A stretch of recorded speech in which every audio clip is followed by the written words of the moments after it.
کہ آگ کے بغیر آپ کو کہیں پر دھواں نظر نہیں آتا ہے.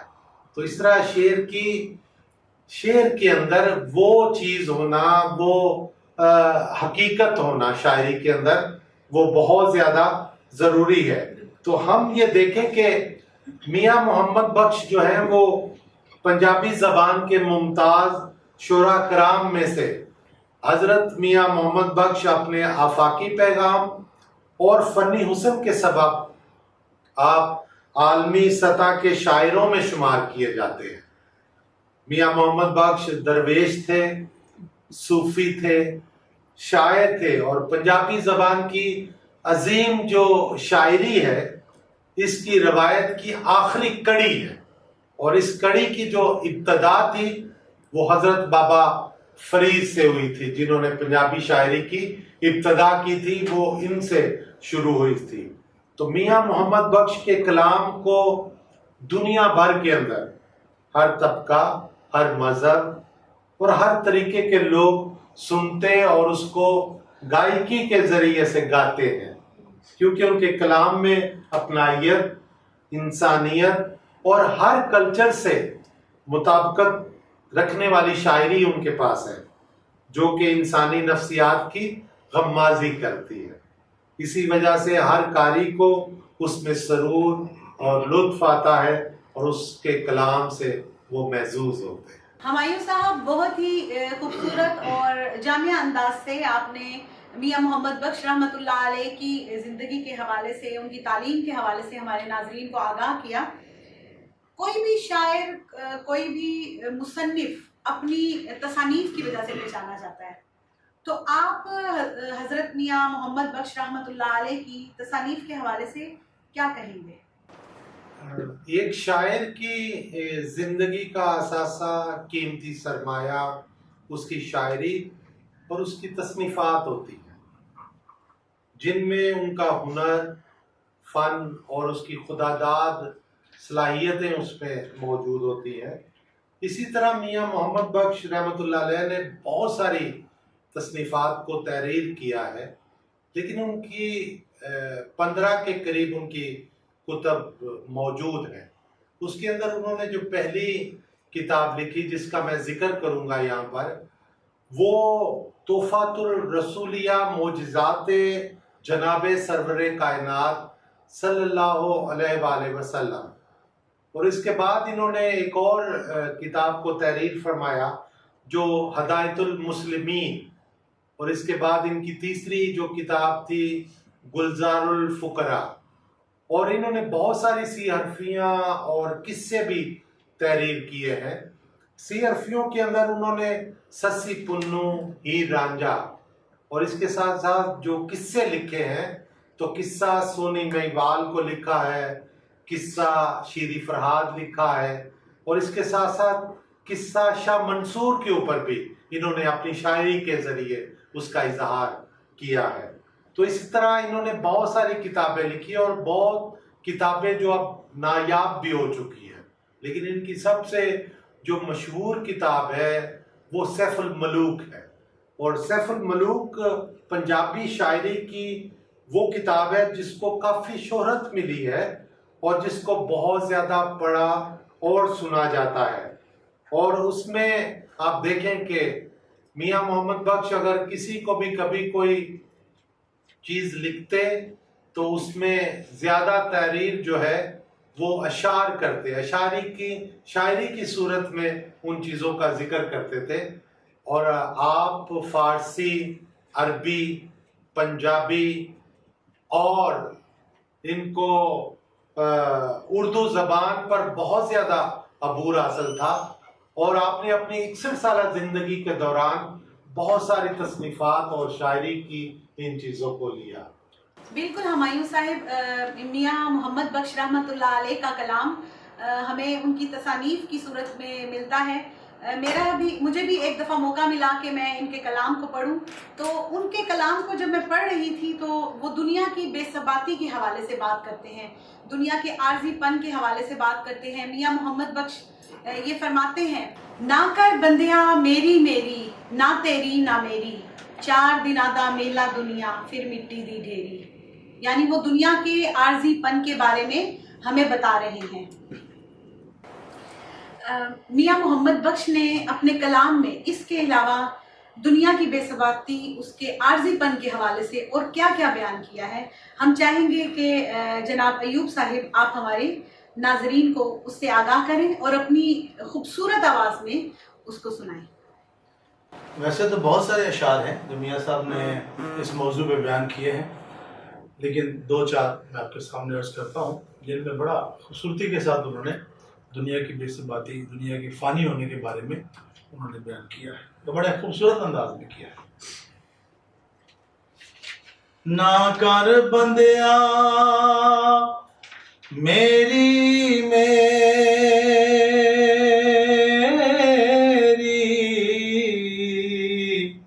نہ تیری نہ میری، چار دن دا میلا دنیا، پھر مٹی دی ڈھیری، چار دن دا میلا دنیا، پھر مٹی دی ڈھیری۔ بڑے اہم موضوع پہ میاں صاحب نے انڈیکیٹ کیا ہے، بڑا انسان بھول جاتا ہے جس کو جانتے ہوئے بھی، سمجھتے ہوئے بھی، اس کے بارے میں پڑھتے ہوئے بھی، اور زندگی کے سامنے اس کے ایسے واقعات پیش آتے ہیں جس کو اس کو پتہ چلتا ہے کہ دنیا ہاتھ آنے والی چیز نہیں ہے۔ تو اس لیے صوفی صاحب نے فرمایا کہ نہ تیری نہ میری، دنیا کی کوئی چیز انسان کے لیے نہیں ہے، چاہے مال ہو، چاہے اولاد ہو، چاہے انسان کی جائیداد ہو، وہی کوئی بھی اس کے ساتھ رہنے والی نہیں ہے، اور پھر مٹی کی ڈھیری یعنی کہ فانی ہے بالکل۔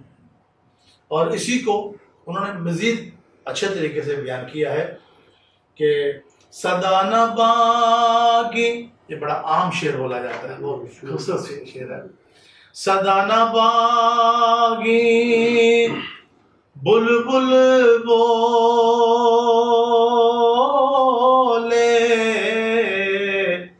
تے سدانہ باغ بہاراں، سدانہ ماں پہ حسن جوانی، سدا نہ صحبت یاراں۔ سدا رہنے والی چیز دنیا کی کوئی بھی نہیں ہے، باقی رہنے والے خدا کی ذات ہے۔ کلو شیء حالکا ویبقی وجہک ربک ذی الجلال والاکرام، دنیا کی ہر چیز فانی ہے، اور یہ اس نے مثال دیا ہے، ایگزامپل دیا ہے دنیا کی موسموں سے، جیسے بہار آتی ہے، خزاں آتی ہے، چینج ہو جاتے ہیں موسم، تو بہار رہنے والی ہمیشہ نہیں ہے، انسان کے پاس جوانی رہنے والی نہیں ہے۔ بڑے بڑے لوگوں کو دیکھا، پہلوانوں کو دیکھا آپ نے، محمد علی کلے صاحب کتنے بڑے طاقتور پہلوان، کہتے ہیں کہ ایک مٹھی کے اندر بڑی طاقت تھی، اور میں نے ان کا آخری ٹائم دیکھا ہے، یہ ہاتھ ان کے کنٹرول میں نہیں تھا، کمزور ہو گئے۔ ایک جوانی، touch me if you can, اتنا بڑا اس کا نعرہ تھا، لیکن لاسٹ میں بالکل کمزور تھا۔ بڑے بڑے پہلوان محلے میں، گلی کوچے میں ایسے دیکھتے ہیں کہ جو اپنی جوانی میں بہت طاقتور ہوتے ہیں، لیکن ایک وقت آتا ہے کہ وہ انسان کمزور ہو جاتا ہے۔ تو انسان فانی ہے، تو یہ چیز انہوں نے بڑی خوبصورتی اپنی آواز کے ساتھ اس کو اپنے اشعار کے اندر لوگوں کو بیان کرنے کی کوشش کی ہے۔ چار دہاڑے عمر جوانی،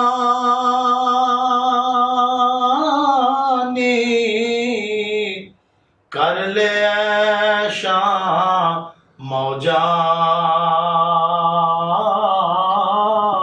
صدا نہیں ہے دولت دنیا، صدا نہ لشکر فوجاں، فوجوں والے بھی چلے جاتے، نہ جوانی ساتھ ہے، نہ مال و متاع، نہ فوج، نہ طاقت، یہ انسان کا ٹیمپرری ہے، وقت کے طور پہ۔ بڑی خوبصورتی کے ساتھ میاں صاحب نے اس کو بیان کیا ہے۔ ایک اور شعر ہے، بڑا بہترین ہے، کہ دنیا یہ مسافر خانہ ہے، کوئی آتا ہے کوئی جاتا ہے، یہ چلتا رہتا ہے یہ سلسلہ. لیکن وہ نادان لوگ ایسے ہیں جو یہ کہتے ہیں کہ یہ پرماننٹ میں یہاں ہوں، اور اسی بھول کے اندر وہ دنیا کے اندر غلطیاں کرتے ہیں. اسی نادانی کے اندر انسان غلطی کرتا ہے کہ شاید یہ جو طاقت ہے یہ میری پرماننٹ ہے، یہ مال میرا پرماننٹ ہے، میں نے اس دنیا میں ہمیشہ رہنا ہے. لیکن اس کو بھول جاتے ہیں. جو انسان اس کو سمجھ کے چلتا ہے کہ نہیں یہ فانی دنیا ہے، وہ غلطی کے امکانات اس کے کم ہو جاتے ہیں. بڑا خوبصورت شعر ہے، بیان عرض کرتا ہوں میں. اے دنیا مسافر خانہ،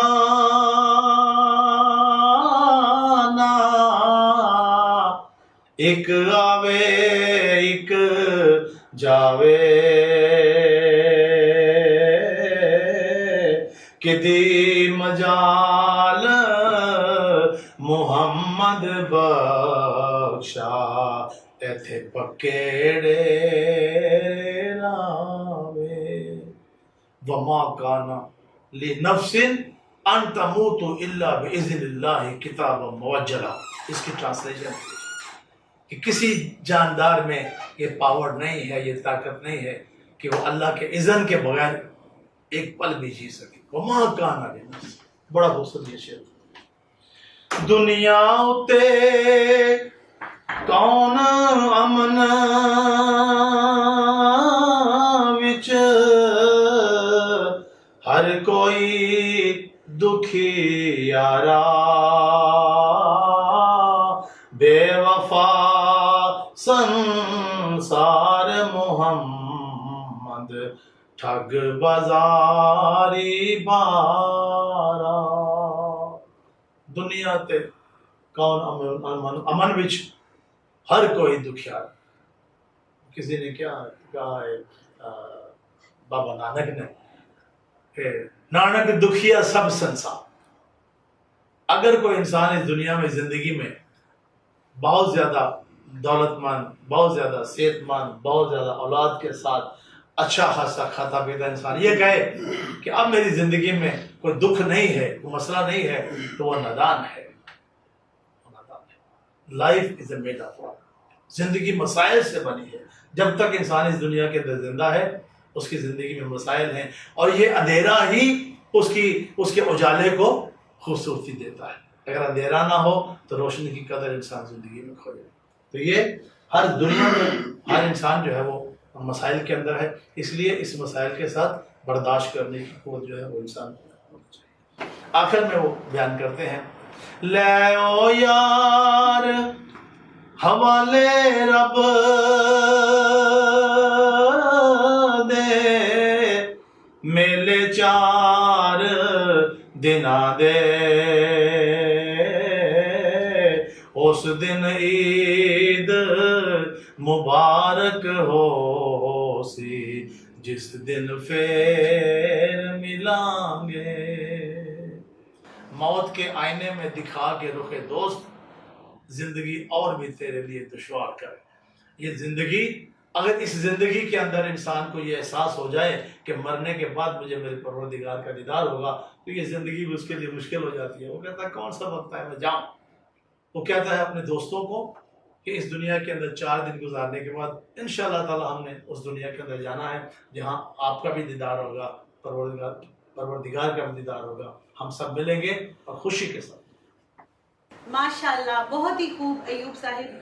آپ کی پرسوز آواز نے اس کلام کو اور بھی پر اثر بنا دیا ہے.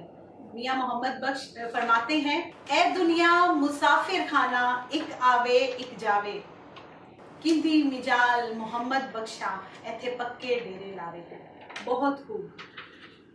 ہمایوں صاحب، ابھی آپ نے تھوڑی دیر پہلے میاں محمد بخش کی تصانیف کا ذکر کیا، اور اس میں آپ نے سیف الملوک کا بھی ذکر کیا ہے.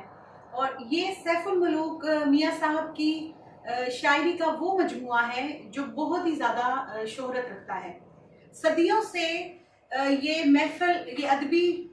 سے یہ ادبی محفلوں کی زینت بنا ہوا ہے، اور آج بھی کچھ گلو افراد اس کو گاتے ہیں، اس سے بہت کچھ سیکھتے ہیں اور اس سے محظوظ ہوتے ہیں. میں یہ چاہوں گی کہ آپ ہمارے ناظرین کو یہ بتائیں کہ آخر اس کی شہرت کی وجہ کیا ہے. بہت اچھے. جس طرح شروع میں انبیاء کلام پڑھا گیا اور ابھی دنیا کے بارے میں آپ نے بتایا، یہ تمام سب کچھ سیف الملوک کے اندر موجود ہے. اور میاں محمد بخش کی تمام شاعری کے اندر علم کا ذخیرہ موجود ہے. اور میں یہ اپنے ناظرین کو بتانا چاہتا ہوں کہ ان کی شاعری میں اعتقادات، آداب، رسومات، لوک داستانیں، قصے، پہیلیاں، ضرب الامثال، یہ تمام رموزات شاعری کی صورت میں موجود ہیں. لیکن جس طرح آپ نے پوچھا کہ میاں محمد بخش کی وجہ شہرت اصل میں سیف الملوک ہے، تو یہ سیف الملوک جو ہے وہ پنجابی زبان و ادب کی ایک لازوال داستان ہے.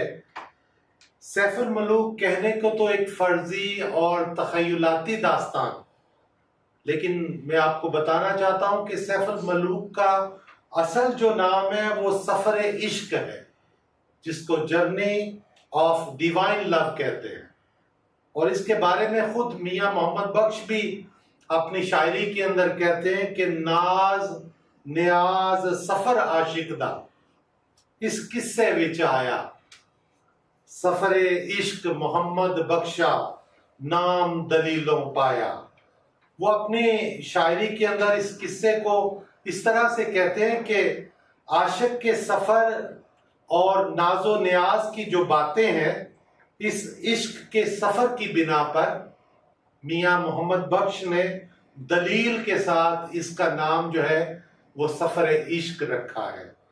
اور قصہ سیف الملوک اصل میں عرب دنیا کی داستانی ادب کی معروف داستان جو ہے الف لیلا و لیلا میں سے لیا گیا ہے. اور میاں محمد بخش نے اس قصے کو فارسی زبان میں پڑھا اور پھر اس کو پنجابی زبان میں منتقل کیا، شاعری کا ایک انداز دیا. اور اس میں بہت سارے پنجابی زبان کے شعراء نے بھی اس کو لکھا، لیکن جو شہرت اور جو عظمت حضرت میاں محمد بخش کو ملی ہے وہ شاید اور کسی کو نہیں مل سکی.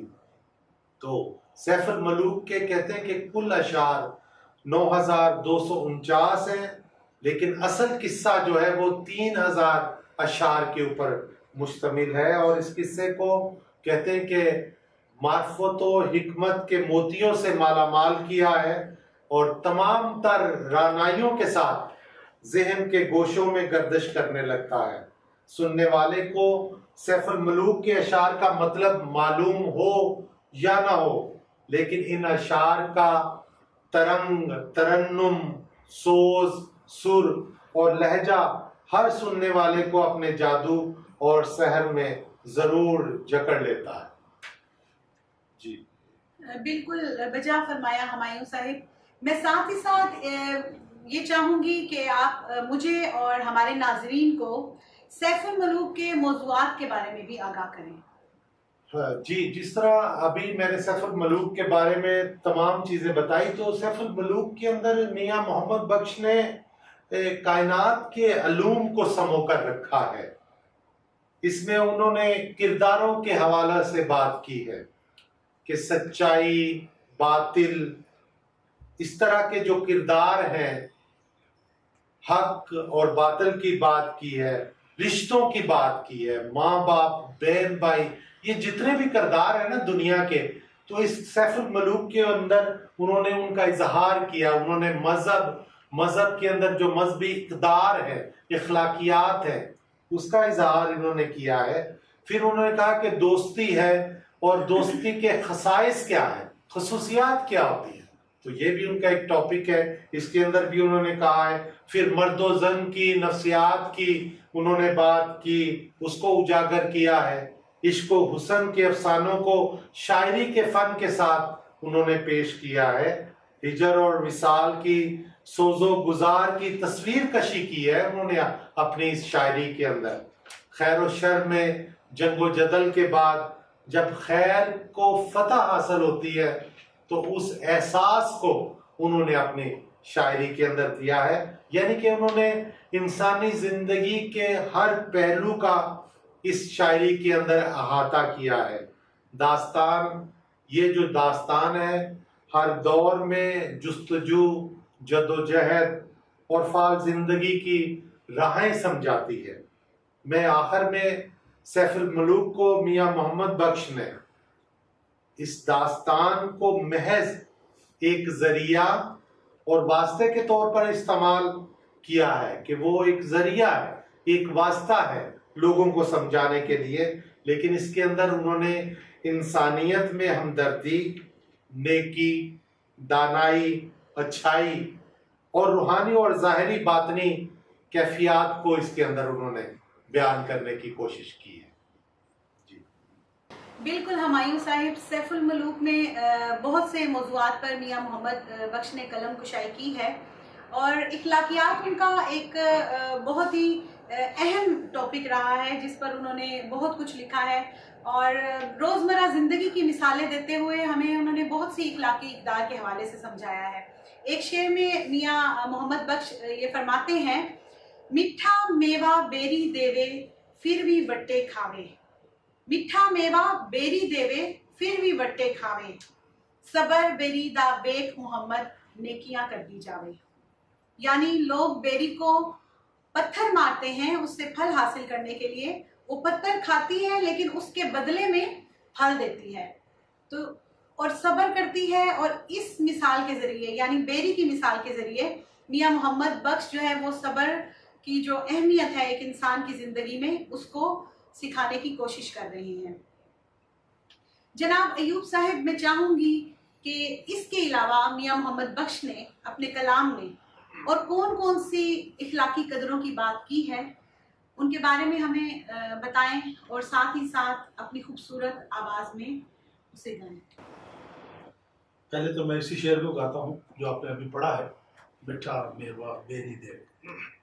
بڑا اچھا ایگزامپل ہے زندگی کا کہ جو نیکی کرنے والے ہیں، مٹھاس والے ہیں، پھل والے ہیں، ان کا کام ہے پھل دینا، مٹھاس دینا، نیکی کرنا، اور نیکیاں کرتے جاتے ہیں۔ سب سے پیاری مثال ہمارے محمد مصطفیٰ رسول صلی اللہ علیہ وسلم کی ذات ہے۔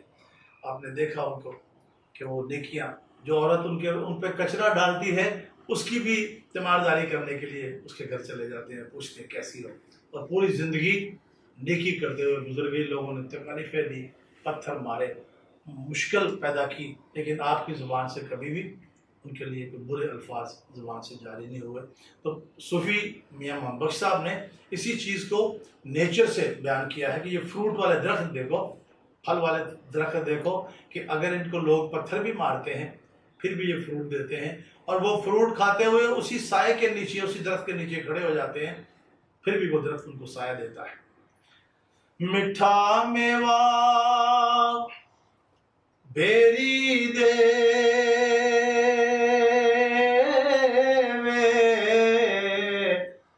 پھر بھی وٹے کھاوے،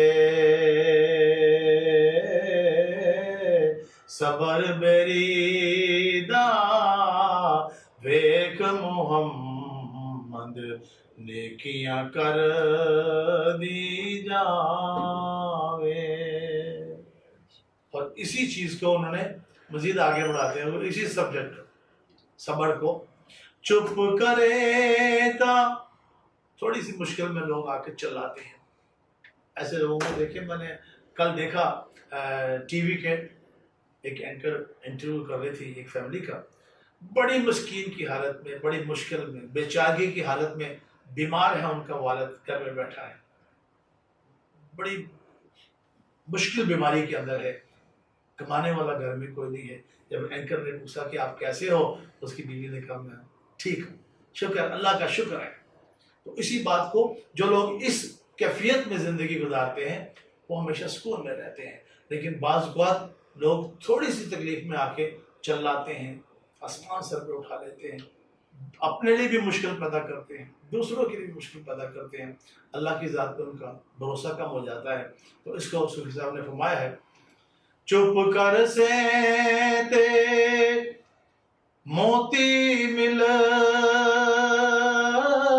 سنا صبر کریں تا ہیرے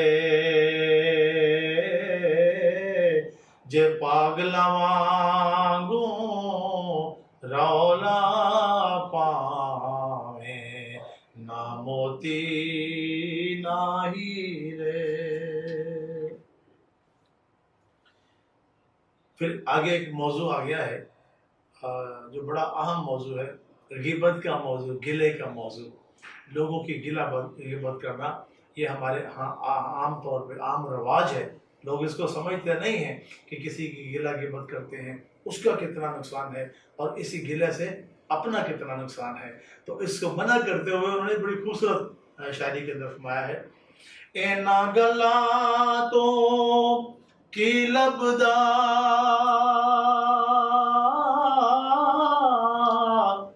عیب کسے دا کرنا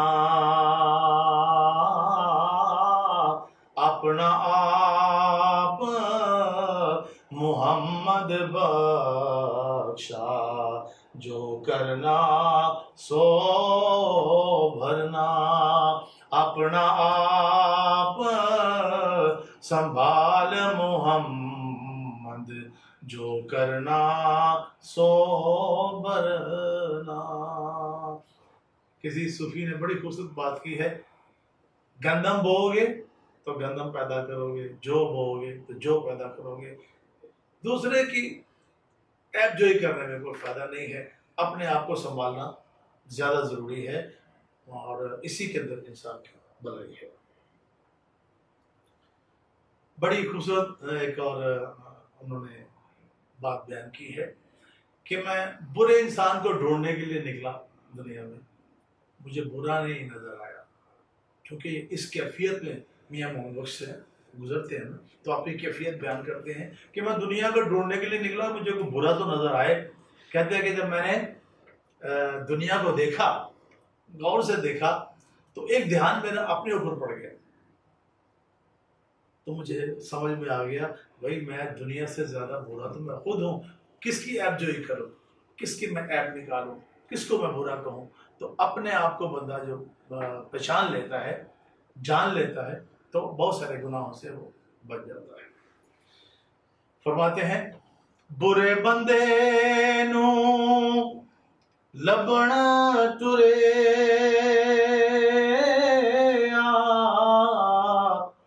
تے برا لبانا کوئی جد میں اندر جاتی پائی میں تو برا نہ کوئی. ایک اور شعر میں عرض کروں گا بیہیویئر کے بارے میں، انسانی بیہیویئر کے بارے میں. بھائی بہن دوست رشتہ دار، صوفی میاں محمد صاحب نے فرمایا ہے کہ دوست اور بھائی وہ ہے جو کسی کی مشکل کے اندر تھا، جو کسی کی مشکل کے اندر اس کی مدد کرے. جو مشکل میں کسی کی مدد نہیں کرتا وہ اس کا دوست نہیں ہے. تو اس کو اس نے شعر کی صورت میں فرمایا ہے، دنیا اتے جو کم نہ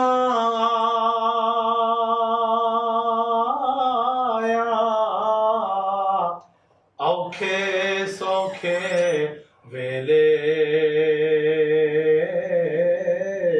اس بے فیض سنگی کو بہتر یار اکیلے تے سونے نال نہیں پتل رلدا. سونا، پتل، کوئلہ اور سرما. پھر آگے صوفی نے بعض صوفیوں نے کہا بگلا اور ہنس. علامہ اقبال نے کہا ہے کہ شاہین اور گرد. بڑی خوبصورت مثالیں ہیں دنیا کے اندر، ان کا مقام. اور ایسے بھی لوگ ہیں جن کی صفت شاہین کی ہے، وہ شاہین ہیں، اور جو گدھ ہے جس نے گناہ کرنے ہیں، غلطیاں کرنی ہیں، وہ اور گدھ کا کام کیا ہے؟ گندی چیزوں کو کھانا، مردار پہ جانا. بگلا بگلا کیا کرتا ہے؟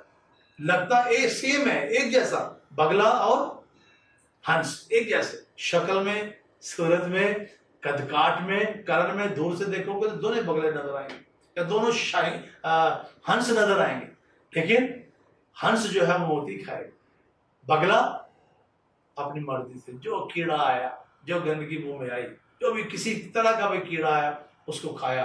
تو اس کو مثال بنایا ہے میاں بخش صاحب نے، سونے نال نہیں پتل رل دا تے سرمے نال نہیں کوئلہ، کاواں دی کی قدر محمد جتھے بلبل بولے، کاواں دی کی قدر محمد جتھے بلبل بولے۔ بلبل باغ، ایک اور جگہ کہا ہے کہ صدا باغ بلبل جو ہے وہ پھولوں پہ بیٹھنے والی ہے، قدر پھلاں دی بلبل جانے صاف دماغاں والی، تے قدر پھلاں دا گرج کی جانے مردے کھام دی۔ کتنی بہترین مثال۔ تے بندے تو بلبل بن یار، تو شاہین بن، تو گدھ کیوں بنتا ہے، تو کوا کیوں بنتا ہے؟ تو ایسی جو خدا نے تیرے سامنے ایسی چیزیں رکھی ہیں جو خوبصورتی کے ساتھ دنیا کے اندر اپنے آپ کو پیش کرتی ہیں، تو بھی اسی طرح اپنی زندگی کو۔ تو یہ چند مثالیں میاں صاحب نے بیان کی۔ ماشاءاللہ ایوب صاحب، کیا بات ہے، آپ کی خوبصورت آواز اور میاں محمد بخش کے پرحکمت کلام نے ہمارے دلوں کو موہ لیا۔ برے بندے نو میں لبھن ٹریا، پر لبھاں برا نہ کوئی، جد میں اندر جھاتی پائی تے میتھوں برا نہ کوئی۔ اتنے خوبصورت انداز سے میاں محمد بخش رحمت اللہ علیہ ہمیں خود احتسابی کے عمل کے بارے میں بتا رہی ہیں۔ ابھی ہم نے میاں محمد بخش کا کلام سنا جس میں وہ دنیا کے بارے میں بات کر رہے ہیں، اخلاقیات کے بارے میں بات کر رہے ہیں، صبر کرنے کی مثال دیتے ہیں ہمیں، اور اپنے اندر جھانکنے کی تلقین کرتے ہیں۔ یعنی بہت سے موضوعات پر انہوں نے بات کی ہے۔ میں چاہوں گی کہ جناب نصیر الدین ہمایوں ہمیں میاں محمد بخش کے کلام کی آج کی سوشل میڈیا کے دور میں کیا مطابقت ہے، اس کے حوالے سے آگاہ کریے۔ بالکل، آپ نے جس طرح سے سوال کیا کہ میاں محمد بخش کی شاعری کا آج کی دنیا کے ساتھ کیا مماثلت ہے، اس کو ہمیں بتائیں، تو میں مختصر اس کے بارے میں بتانا چاہتا ہوں کہ انہوں نے صرف کوئی عشقیہ داستان ہی بیان نہیں کی ہے، بلکہ اپنے عقائد، اپنے خیالات کا اظہار کیا ہے، اور اس کو ثقافت کے رنگ میں معاشرے کے اندر جو گوناگونی ہے اور تکثیریت کی جو مضبوطی ہے، اس کا اظہار انہوں نے اپنی شاعری کے اندر کیا ہے۔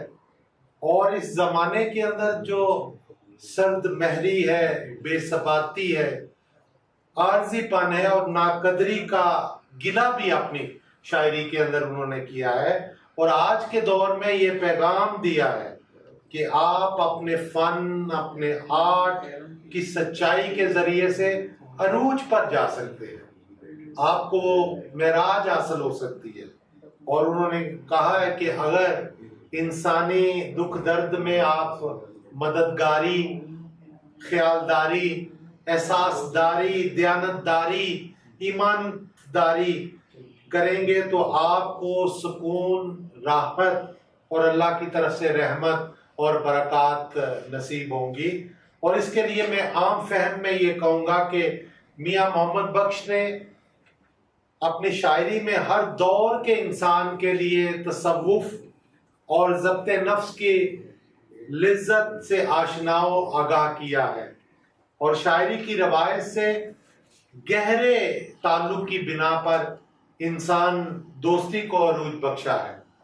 یعنی ایک شاعر کی اعلیٰ پہچان یہ ہے کہ وہ ایک وقت میں اس کی شاعری محدود نہیں رہتی کہ اس کی شاعری ہم کہیں گے کہ ایک ہی وقت میں محدود رہے، بلکہ اس کی شاعری ہر دور ہر زمانے میں اسی رنگ کے ساتھ اسی قوت کے ساتھ اس کا اظہار کرتی ہے اور وقت کے مطابق لوگوں کو سمجھ انڈرسٹینڈنگ میں مضبوط بناتی ہے اور اپنے گہرے نقوش جو ہیں وہ چھوڑ کر جاتی ہے۔ ان تمام چیزوں کو دیکھتے ہوئے میاں محمد بخش نے اپنی شاعری کے اندر لاسٹ میں یہ شعر کہوں گا جو انہوں نے اپنے سیف الملوک کے اندر فرمایا ہے۔ وہ کہتے ہیں کہ خالق رازق آپ الہی نت دیندہ بن منگے، خالق رازق آپ الہی نت دیندہ بن منگے،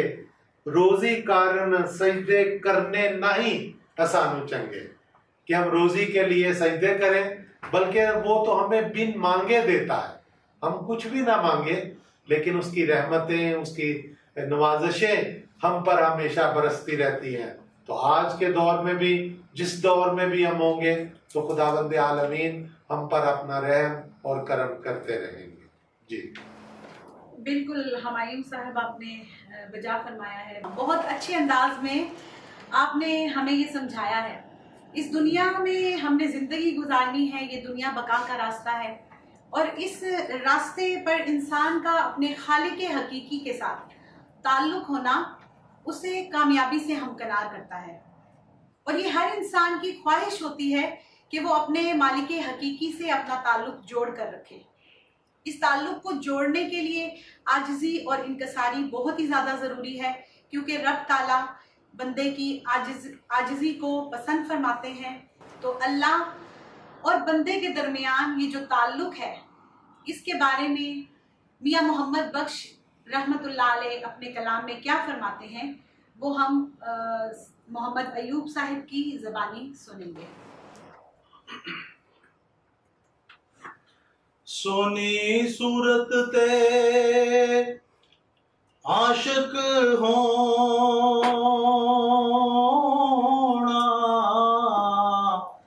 اے کیڑی وڈیائی، عاشق بن تو ہوس سونے دا جس شکل بنائی، عاشق ہو تو ہوس سونے دا جس شکل بنائی۔ الحمدللہ رب العالمین عام طور پر قرآن کی آیت پڑھی جاتی ہے، لیکن اس کی ٹرانسلیشن یہاں پہ میاں محمد بخش صاحب نے اس کو شعر کی صورت میں بیان کیا ہے کہ جو بھی تعریف ہے، جو بھی خوبصورتی ہے، جو بھی بڑائی ہے وہ پروردگار کی طرف جاتی ہے، چونکہ انسان کے ذہن کا کریٹر اللہ کی ذات ہے۔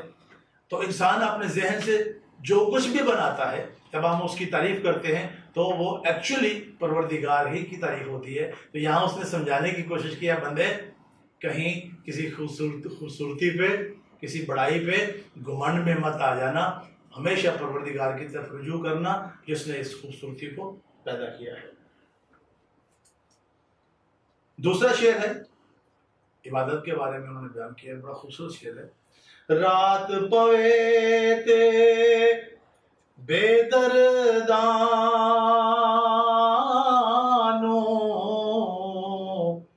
نیندر پیاری آوے، درد مندانو یاد سجن دی ستیاں آن جگاوے۔ دو طرح کے لوگ جو خدا سے غافل ہیں میٹھی نیند سوتے ہیں، نہ صرف رات کو میٹھی نیند سوتے ہیں بلکہ پریکٹیکل لائف کے اندر زندگی کے اندر بھی وہ سوئے ہوتے ہیں، حقیقت سے ناآشنا ہوتے ہیں۔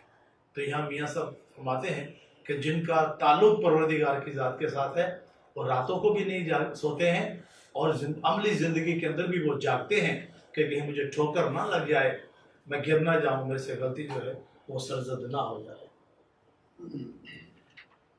پچھلی راتی رحمت رب دی کرے بلند آوازاں اے بخشش منگن والیاں تائیں کھلا اے دروازہ.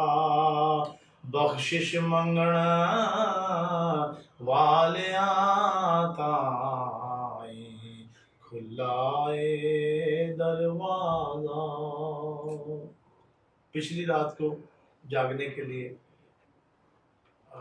بڑی خوبصورت سی قرآن کی آیت ہے، یا ایھا المزمل قم اللیل قم اللیل، رات کو اٹھا کرو، رات کو جاگا کرو.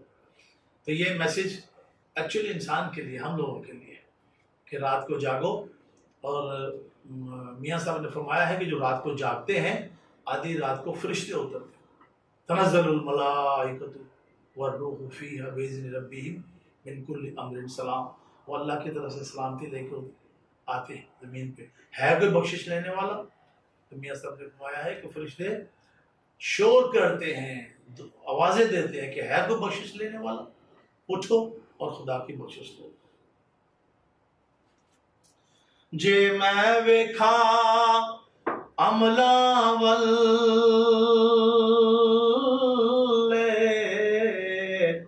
تے کچھ نہیں میرے پلے،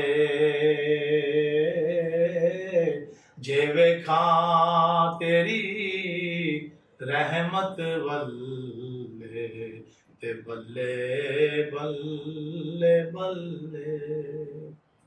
وہ کہتا ہے کہ جب میں اپنے اعمال کی طرف دیکھتا ہوں تو مایوس ہو جاتا ہوں کہ یا پروردگار، میں نے زندگی میں اتنے زیادہ اعمال نہیں کیے، تیرا سامنا کیسے کروں گا، میں بخشش کے لیے ہاتھ کیسے اٹھاؤں گا. لیکن جب مجھے تیری اس آیت کی طرف میرا دھیان جاتا ہے کہ تو رحمان ہے، تو رحیم ہے، تیری رحمت بے پناہ ہے، تو مجھے سکون مل جاتا ہے کہ صحرا صحرا کسیاں میرے، تو پروردگار دریا دریا رحمت.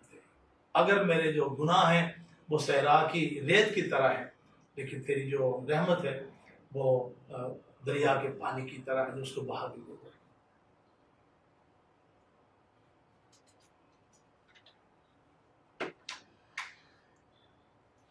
عملا والے لنگ لنگ جان دے تے غافل گوتے کھاوے، ڈبن نہ دین محمد بادشاہ، ہوندے کامل پیر جناں دے. پیر کامل ہونا ضروری ہے، کشتی کا ملا صحیح ہونا ضروری ہے. اگر ملا صحیح کشتی کو نہیں چلا سکتا تو بڑا مشکل ہے سفر کو پار کرنا. کہتے ہیں دنیا کے پار کرنے کی، اس دنیا کے بارے میں بہت ساری مثالیں دی جاتی ہیں، تو ایک مثال اس دنیا کی دریا کی طرح ہے. ہر انسان کو اس دریا سے پار اترنا ہے. تو کہا جاتا ہے کہ جن کے پیر کامل ہیں، قرآن کی آیت ہے نا، یا ایھا الذین آمنوا اتقوا اللہ وابتغوا الیہ الوسیلہ، اے ایمان والو تقوی اختیار کرو اور اس تک پہنچنے کے لیے وسیلہ تلاش کرو. تو وسیلہ ہونا، کامل پیر ہونا، کشتی کا ملا ہونا، کامل جو ہے وہ بہت ضروری ہے. وہ نہیں ڈوبتا ہے، اس کو وہ راستہ بتاتا ہے کہاں سے گہرا ہے، کہاں پانی آج مشکل ہے، کہاں چلیں گے تو پتھر ہے، وہ راستہ بتاتا ہے. جو اگر پیر کامل ہو تو انسان کی منزل جو ہے وہ دنیا کے اندر بالکل آسان ہو جاتی ہے. بہت خوب، دل کو چھو لینے والا. جے میں ویکھا عملہ ولے کچھ نہیں میرے پلے، جے میں ویکھا تیری رحمت ولے بلے بلے بلے. ہم جتنا بھی یہ کلام سنتے ہیں ہمارا دل اس سے بھرتا نہیں ہے. ہم اس کو اور سننا چاہتے ہیں، اس کو پڑھنا چاہتے ہیں، لیکن ہم وقت میں محدود ہیں. آج کا ہمارا یہ پروگرام رحمت دا دریا، جس میں ہم نے میاں محمد بخش رحمت اللہ علیہ کے حالات زندگی، ان کے خاندانی پس منظر، ان کا تعلیمی بیک گراؤنڈ اور وہ کس طرح کی شخصیت کے مالک تھے اس کے حوالے سے جانا۔ اس کے ساتھ ساتھ ان کا علمی خزانہ تصنیفات کی صورت میں ہمارے پاس موجود ہے، اور انہوں نے اپنے کلام میں روزمرہ کی مثالیں دیتے ہوئے ہمیں بہت ہی پیچیدہ معاملات کے بارے میں سمجھایا ہے کہ دنیا میں رہتے ہوئے کس طرح سے ہم نے زندگی گزارنی ہے، اور یہ دنیا عارضی ہے۔ اس دنیا میں رہتے ہوئے ہمیں لوگوں کے ساتھ اچھے اخلاق کے ساتھ پیش آنا ہے۔ اس کے لیے وہ بیری کی مثال دیتے ہیں۔ دوسروں کے عیب نکالنے کی بجائے ہمیں اپنے اندر جھانکنا ہے، اور اس کے لیے وہ ہمیں فرماتے ہیں کہ میں نے پوری دنیا میں یہ دیکھا کہ کوئی برا انسان مجھے ملے، لیکن جب میں نے اپنے اندر جھانکا تو مجھے لگا کہ سب سے برا میں خود ہی ہوں۔ یعنی خود احتسابی کا عمل وہ ہمیں خوبصورت انداز سے سمجھاتے ہیں۔ ہمیں چاہیے کہ ان کی تعلیمات پر عمل کریں اور اسے سیکھیں اور اسے اپنی زندگی میں اپنائیں۔ یہ صوفی بزرگ جو اس دنیا میں آتے ہیں، اپنے خیالات اور اپنی تعلیمات کے ذریعے وہ لوگوں کو دین اور دنیا کا سبق سکھاتے ہیں۔ وہ اس دنیا سے چلے جاتے ہیں، لیکن ان کا علم ہمیشہ زندہ رہتا ہے، کہیں انسانوں کے دلوں میں تو کہیں عملوں میں۔ کچھ لوگ انہیں گا کر یاد کرتے ہیں تو کچھ لوگ انہیں پڑھ کر اور سن کر، اور ہماری آج کی محفل بھی ان کو یاد کرنے کا ایک بہانہ تھی۔ آپ تمام کا شکریہ۔ اپنی رائے کا اظہار فارم فل کر کے کریں۔ آخر میں میاں محمد بخش رحمت اللہ علیہ کا ایک شعر پڑھوں گی۔ تو صاحب میں بندہ تیرا، میں ادنا تو اعلیٰ۔ تو صاحب میں بندہ تیرا، میں ادنا تو اعلیٰ۔ فضل تیرے تے صدقے جاواں، تو میرا رکھوالا۔ اللہ ہم سب کا حامی و ناصر ہو۔ اللہ حافظ۔